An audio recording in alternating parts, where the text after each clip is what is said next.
Hello guys, this is Suren Kumar. अभियान IAS academy के YouTube channel पर आपका स्वागत है। गाइस, आज हम बात करने वाले हैं ग्लोबल हंगर इंडेक्स 2020 के बारे में। वैश्विक भूख सूचकांक या भूखमरी सूचकांक 2020 के बारे में हम लोग गाइस आज बात करेंगे।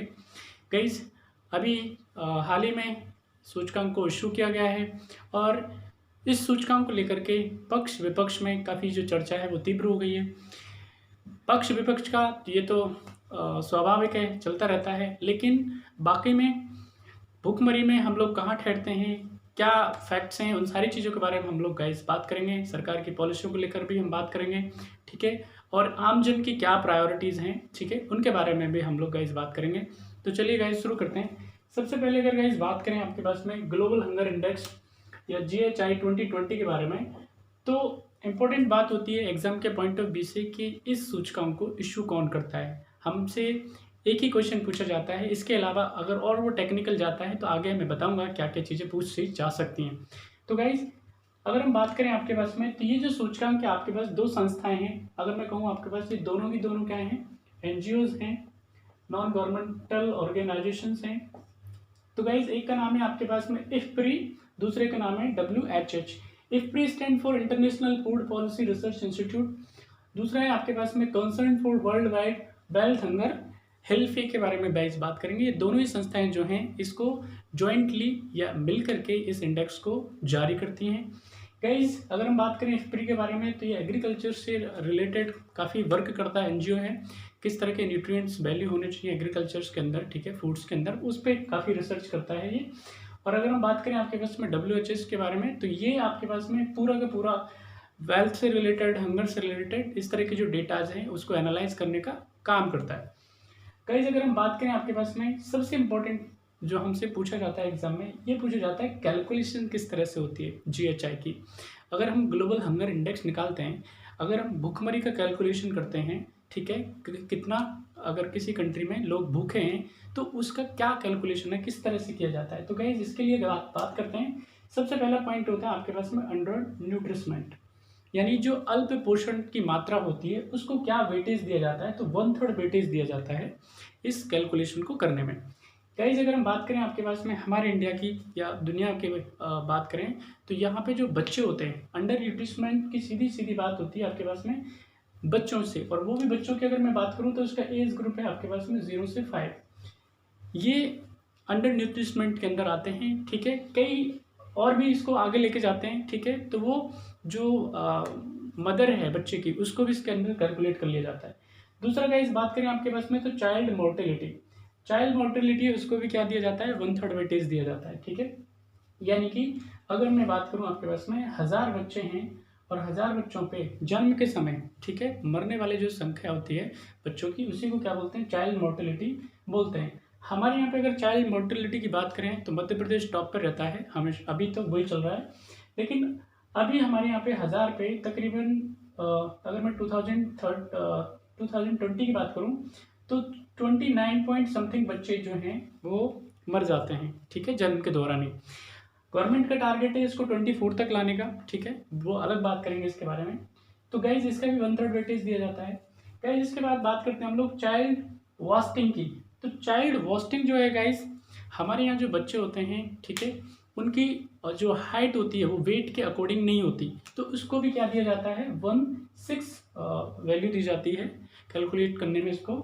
गाइज, इसके बाद हम बात करते हैं आपके पास में चाइल्ड स्टनिंग की, यानी स्टंटिंग की अगर हम बात करें आपके पास में, तो जो बच्चे होते हैं, ठीक है, हाइट के हिसाब से अगर हम बात करें तो एज जो है वो वैल्यू करती है। यानी अगर कई बारी एज ज़्यादा होती है लेकिन हाइट कम रह जाती है, तो ये इसके अंदर आता है, इसको भी 1/6 वेटेज दिया जाता है। तो इस तरह से इसका जो अगर मेजर करें, ठीक है, तो ये 1 आता है अगर इसको कैलकुलेट करके लिया जाता है। तो 4 चीज़ें होती हैं जिसका पूरा का पूरा फोकस होता है GHI कैलकुलेशंस में। कई जगह हम बात करें आपके पास में, तो GHI के अंदर 0 से लेकर के 100 पॉइंट्स होते हैं और उसी के बेसिस पे किसी भी कंट्री को कैलकुलेट किया जाता है, उसको रैंक दी जाती है। तो गाइज, जो 0 होता है, यानी कोई भी कंट्री अगर 0 प्लेस सिक्योर करता है, यानी उसकी जो रैंकिंग है वो 0 आती है, तो उसको सबसे अच्छा माना जाता है, बेस्ट माना जाता है, मतलब उसको हंगर फ्री माना जाता है, वहाँ पे भूखमरी नहीं है, भूख नहीं है। अगर कोई किसी कंट्री को अगर 100 दिया जाता है तो वो सबसे खराब, सबसे वर्स्ट कंडीशन में होता है, ठीक है। सीवियर से भी गई गुजरी कंडीशन में होता है और वहाँ पे जो भुखमरी का लेवल है वो टॉप पे होता है। तो गाइज ऐसी अगर हम बात करें आपके पास में, तो जहाँ पे तो जीरो तो पॉसिबल ही नहीं है गाइज, ठीक है। तो कहीं पे भी अगर हम बात करेंगे तो ज़्यादातर जहाँ पे पॉपुलेशन कम है तो वो कंट्रीज़ हैं, आपको पता है सारे, ठीक है। इसमें कई कंट्रीज़ हैं, बेलारूस वगैरह उनको नाम दिया गया है। बट अगर हम बात करें आपके पास में सबसे जो खराब कंडीशन है वो अफ्रीकन कंट्रीज़ की है, ठीक है, और साउथ एशिया की बात की जाती है। तो इसमें साउथ एशिया की बात करें तो भारत को प्रायोरिटी दी जाती है, भारत, पाकिस्तान, ठीक है, आसपास के जो कंट्रीज़ हमारे उनको भी इसमें रखा जाता है भुखमरी में। तो हम लोग क्या है, काफ़ी सीवियर कंडीशंस में हमको रखा गया है। गाइज अगर हम बात करें इंडिया की रैंक की, तो इंडिया को 2020 में 94 प्लेस मिला है। ये मिला है आपके पास में 107 कंट्रियों में से, ठीक है। जितना अगर हम बात करें पास तो 132 कंट्री को इसमें शामिल किया गया था, लेकिन कुछ कंट्रीज़ के डेटा जो है इसमें शामिल नहीं किए गए, वो प्रॉपर डेटा नहीं दे पाए, तो इसलिए 107 पे ही निकाला गया है और 94 हमको प्लेस मिला हुआ है। गाइस अगर हम बात करें तो हमारा जो स्कोर था वो 27 पॉइंट समथिंग था। हम अगर बात करें हमारे पड़ोसी देशों की, चाइना, नेपाल, श्रीलंका, भूटान, ठीक है, तो हम उनसे कभी पीछे हैं। गाइज रीज़न क्या है आपके पास में, बहुत सारे लोग हैं जो बड़ी कैलकुलेशंस करते हैं, जैसे ही डेटा आया तुरंत से कंपैरिजन करने लग जाते हैं। पता नहीं उनकी मानसिकता क्या है, तो वो तो वही जाने। लेकिन हम बात करेंगे इसके बारे में कि किस तरह से कंपैरिजन करना चाहिए और किस तरह से नहीं करना चाहिए। गाइज अगर हम बात करें 2019 की, तो हमें 102nd रैंक मिला था और ये 117 कंट्रियों की लिस्ट से मिला था और इसमें हमारा जो स्कोर था 30.3 था। तो हम अभी क्या है, हमने करोड़ों लोगों का भुखमरी से बाहर निकाला है, सरकारों ने मेहनत की इस पर, ठीक है। लाखों करोड़ों खर्चा जो है उस पर किया गया है, न्यूट्रिशन पे, ठीक है। आप खुद भी देख सकते हो, आप अपने एरियाज में जाकर के पता कर सकते हो, ठीक है, कि सरकार के प्रोग्राम किस लेवल से चल रहे हैं, ठीक है। तो गाइज अभी हमने इसमें इम्प्रूव किया है, लेकिन इम्प्रूव करने का मतलब ये नहीं है कि हमको अभी चिंता नहीं करनी है, ठीक है। अभी हम सेवरे कंडीशन में, बहुत ही भयानक कंडीशंस में, ठीक है ना गाइज। सबसे इम्पोर्टेंट बात आती है कि इस तरह का, ये तो रैंकिंग के बारे में था गाइज। सबसे पहले ये आपको देखेंगे हम प्रॉपर रैंकिंग में, और अब रैंकिंग के बाद में मैं आता हूँ कि इम्पोर्टेंट बात ये होती है कि GHI ग्लोबल हंगर इंडेक्स जो है आपके पास में, वो कंट्री बेस्ड निकाला जाता है और विशेष तौर पर इसमें बच्चों को ही शामिल किया जाता है 0 से 5, ठीक है। गाइज अब 0 से 5 तक हैं तो सरकार तो अपनी जो प्रायोरिटीज़ है, सरकार जो अपने काम है वो तो करती है, लेकिन क्वेश्चन अराइज होता है कि पेरेंट्स क्या करते हैं, हम लोग क्या करते हैं। गाइज GHI में रैंक लेके आना केवल सरकार की बात नहीं है, केवल सरकार का प्रायोरिटी नहीं है, ठीक है ना। हमारे यहाँ पे अगर इंडिया की बात करेंगे तो इंडिया में अगर हम GHI को रैंक को बढ़ाना चाहते हैं तो हम इसको कई तरह से देख सकते हैं, किस तरह से बढ़ा सकते हैं और ये कम क्यों रहता है, उसके पीछे रीजंस क्या है। सरकार एकमात्र रीजन नहीं है, सरकार को ऐसे क्वेश्चन उसको कर देना या उसको कटघरे में ला करके खड़ा कर देना वो ज़्यादा सही नहीं है। ये जो सरकार को बार बार कोसने की जो पॉलिसी है, सरकार को गालियाँ देने की पॉलिसी है, सरकार को हमेशा क्वेश्चन मार्क करने की पॉलिसी है, वो सही नहीं है। ये मानसिकता जो है बहुत ही विकृत मानसिकता है और ये बिल्कुल ठीक नहीं है, तो इसको सुधारने की ज़रूरत है। गाइस सबसे इम्पोर्टेंट बात आती है कि हम अपने बच्चों के लिए हम खुद क्या कर रहे हैं, सरकार को छोड़ दीजिए, ठीक है ना। कोई भी कंट्री है वो सरकार के दम पे नहीं बनता, व्यक्तियों के दम पे बनता है। अगर व्यक्ति वर्क करते हैं, कोई भी व्यक्ति अगर डेवलपमेंट चाहता है, करता है, तो वो देश के विकास में अपना योगदान देता है। तो हमारे यहाँ पे जो मल न्यूट्रिशन की समस्या है, मोर्टेलिटी की समस्या है, स्टनिंग की प्रॉब्लम है, वो हमारी कहीं ना कहीं हमारी सामाजिक, आर्थिक और सांस्कृतिक जो चीज़ें हैं या हमारी जो परंपरा है उसमें ज़्यादा निहित है।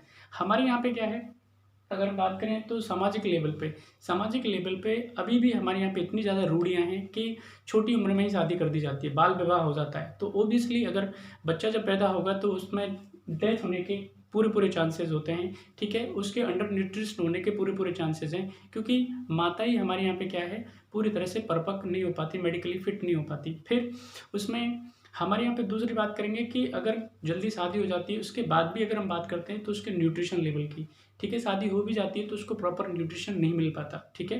प्रेगनेंसी के दौरान ये सबसे बड़े चैलेंज होता है।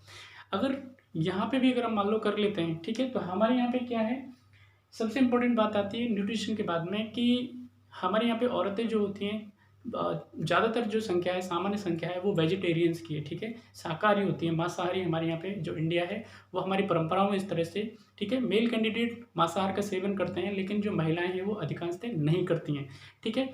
तो जब महिलाएं इस तरह की, क्योंकि प्रॉपर न्यूट्रिशन तो है आपके पास में, सिर्फ खाने से या फलों से प्रॉपर नहीं मिल पाता, हर चीज़ आपको देखनी पड़ती है, और ऐसा भारतीय व्यवस्था में पॉसिबल नहीं हो पा रहा अभी, ठीक है। हर व्यक्ति को पर डे के हिसाब से अगर हर फल या ड्राई फ्रूट या बाकी चीज़ें मिल पाएँ, ये सब पॉसिबल नहीं है।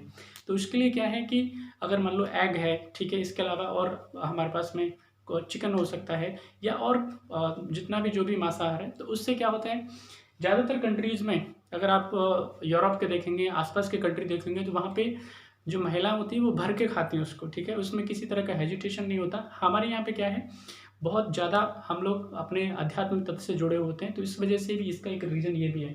दूसरा, हमारी एक सबसे बड़ी समस्या होती है कि हम प्रेगनेंसी के दौरान हमारे परिवार भी है, महिला की तरफ ध्यान नहीं दे पाता। बहुत बहुत केसेस में ऐसा होता है, ठीक है। फिर हमारी जो हेल्थ सर्विसेज हैं वो भी प्रॉपर ठीक नहीं है। अभी सरकार वर्क करती है, लेकिन कितना करेगी, लोगों को भी देखना पड़ेगा, ठीक है।